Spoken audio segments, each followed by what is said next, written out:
माँ सरस्वती को नमन। आप सभी को मेरा प्रणाम।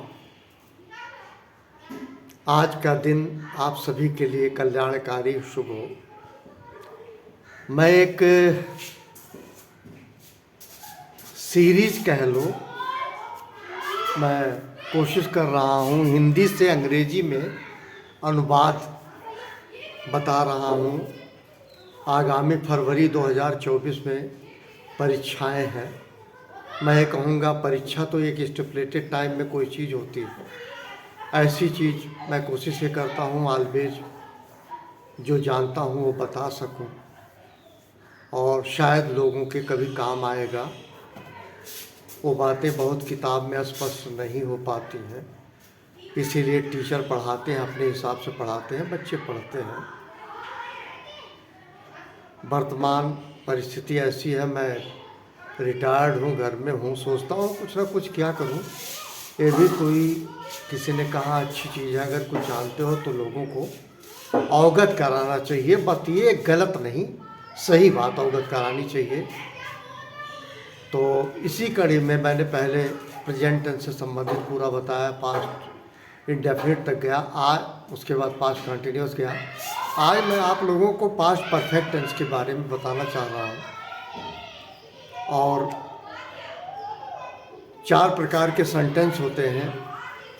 पहला मैं अफर्मेटिव में उठाता हूँ। इसके पहले बता दूँ, यदि वाक्य के अंत में चुका था, चुकी थी, चुके थे इत्यादि पाया जाए, उसे पास्ट परफेक्ट टेंस कहते हैं। उसके बाद अफर्मेटिव में मैं स्ट्रक्चर बता दूँगा सीधे सीधे। सबसे पहले सब्जेक्ट होता है, सब्जेक्ट के बाद हैड होता है, हैड के बाद B3 होता है जिसको कहते हैं वर्ब का थर्ड फॉर्म। उसके बाद रेस्ट ऑफ द सेंटेंस होता है। ये अफर्मेटिव का स्ट्रक्चर है। अब मैं एक छोटा बच्चा का एक एक्टिविटी बताऊं, व्यक्तिगत जीवन में जो मैंने सीखा है। कुछ चीज़ होती है, बेटा खेलता है, पढ़ता है, माने बेटा बेटी कोई भी पढ़ता है, खेलता है, लिखता है, स्कूल जाता है। ये 4 चीज़ें आवश्यक रूप से होती हैं। पहला अगर मैं बोलूं, राम स्कूल जा चुका था, Ram had gone to school, clear. दूसरा बोलूं, वे फुटबॉल खेल चुके थे, दे हैड प्लेड फुटबॉल। तीसरा बोलूं, मैं एक पत्र लिख चुका था, I had written a letter. चौथा बोलूं, गीता अपना पाठ पढ़ चुकी थी, Geeta had read the lesson, या हर लेसन, दा नहीं हर लेसन, अपना पाठ होता है। She had read her lesson. ये हो गया अफर्मेटिव। निगेटिव में आते हैं तो वही अफर्मेटिव का जो स्ट्रक्चर था वो ठीक ठाक वैसे ही है, एक एडिशन हो रहा, हैड के बाद नॉट लग रहा, बस बाकी सब सेम है जो अफर्मेटिव में मैंने स्ट्रक्चर बताया। जैसे राम स्कूल नहीं जा चुका था, Ram had not gone to school. Geeta अपना पाठ नहीं पढ़ चुकी थी, Geeta had not read her lesson, ठीक है। वे फुटबॉल नहीं खेल चुके थे, they had not played the football. मैं पत्र नहीं लिख चुका था, I had not written a letter, ठीक है। अब इंट्रोगेटिव आई। इंट्रोगेटिव पहले अफर्मेटिव निगेटिव में जब वाक्य कंप्लीट होता है तो आप फुल स्टॉप लगाते हैं। अब इंट्रोगेटिव में लास्ट में क्वेश्चन मार्क लगेगा जिसको कहते हैं साइन ऑफ इंट्रोगेशन। ये पंक्चुएशन का पार्ट है, आप लोगों ने पढ़ा होगा। इंट्रोगेटिव में क्या हुआ, हैड को पहले ले आए, उसके बाद सब्जेक्ट ले आए, फिर B3 rest of the sentence. क्या राम स्कूल जा चुका था, had Ram gone to school. क्या गीता अपना पाठ पढ़ चुकी थी, had Sita read her lesson, ठीक है। क्या वे फुटबॉल खेल चुके थे, हैड दे प्लेड फुटबॉल। ये हो गया इंट्रोगेटिव। अब आ जाइए निगेटिव। इंट्रोगेटिव निगेटिव में कोई परिवर्तन नहीं सिवाय दैट इज एन एडिशन, वो है सब्जेक्ट के बाद नॉट लगेगा। और आप इसमें गलती कर बैठते हैं। मैं एक आपको एग्जाम्पल दे रहा हूँ। क्या राम स्कूल नहीं जा चुका था? Had Ram not gone to school. अब आप देखेंगे इसका मतलब ये हुआ, सबसे पहले हैड, फिर सब्जेक्ट, फिर नॉट, फिर V3, फिर रेस्ट ऑफ द सेंटेंस। ये होगा इंट्रोगेटिव एंड नेगेटिव। मैं एक और बोलूँ, क्या मैं एक पत्र नहीं लिख चुका था? तो क्या हो जाएगा? Had I not written a letter.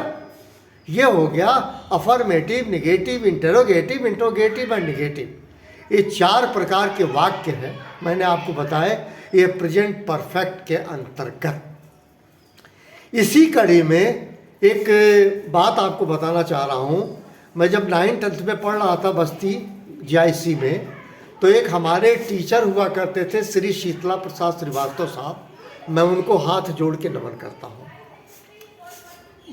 मैं परेशान हो जाता जब इस तरह से आता था कि डॉक्टर के आने के पहले पेशेंट मर चुका था, या मरीज के आने के पहले, मतलब तमाम तरह की बातें, ये सब डॉक्टर आ चुके थे, ऐसे कई तरह के। तो वो मुझे बड़ा डर लगता था, ये तो बड़ा भाई, ये तो हम जिंदगी में नहीं कर पाएंगे। तो एक दिन जो है मैं गया और ऐसे सर मिल गए, मैंने उनका पैर छुआ, मैंने कहा सर मैं बहुत परेशान हूँ, ट्रांसलेशन कोशिश करता हूँ सीखने की, लेकिन वो जो ये हो गया था तो वो हो गया। अरे कहने लगे बेवकूफ़ कहीं के। उन्होंने एक पेन उठाया, कागज़ उठाया, उन्होंने बॉक्स बना दिया। उस बॉक्स में क्या किया, एक बॉक्स अलग करके कई खाने बताए और एक बॉक्स अलग करके 2-3 खाने बनाए। तो उन्होंने उसमें फिट कर दिया केवल यही, डॉक्टर के आने के पहले पेशेंट मर चुका था। तो उन्होंने कहा कि पहले क्या हुआ, पहले उन्होंने कहा मरीज मर चुका था, तो उन्होंने कहा पहले इसका ट्रांसलेशन करो पास्ट परफेक्ट में। तो क्या हो गया, द पेशेंट हैड डाइड। एक बॉक्स खत्म हो गया। उसके बाद दूसरे बॉक्स में वो ले आए, बिफोर द डॉक्टर केम। तो उन्होंने कहा कि जो पहले काम समाप्त हो चुका था उसको पास्ट परफेक्ट के स्ट्रक्चर के अनुसार कर लो, और जो बाद में है उसको जो है पास्ट इंडेफिनिट में कर लो। इसके अलावा कुछ नहीं है। मैंने उससे संबंधित कुछ नोट किया है।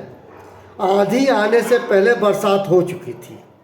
It had rained before the storm. Storm माने आधी होता है। एक और मैंने लिखा था, father had come before Sohan state here. Sohan के ठहरने के पहले पिताजी आ चुके थे।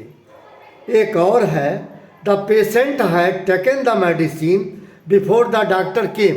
डॉक्टर के आने के पहले मरीज दवा खा चुका था। ऐसे बहुत सारे वाक्य आप बना सकते हैं, इसमें कहीं कोई दिक्कत नहीं है। मैं ये कहूँगा जो 2 खंड के पास्ट परफेक्ट के अंतर्गत है, उनमें जो है पहला खंड वो है जो पहले हो चुका था, उसके बाद दूसरा खंड होगा। तो जो पहला होगा वो पास्ट परफेक्ट होगा, जो दूसरा होगा वो पास्ट इंडेफिनिट होगा। इन्हीं शब्दों के साथ सारे माता पिता से एक आग्रह करूँगा और बच्चों से भी कहूँगा, opportunity, the best opportunity never comes again. कभी नहीं आती। और सुनहरा अवसर दरवाज़ा एक बार आपको खटखटाती है, आपको नाक करती है, उसके बाद वो चली जाती है।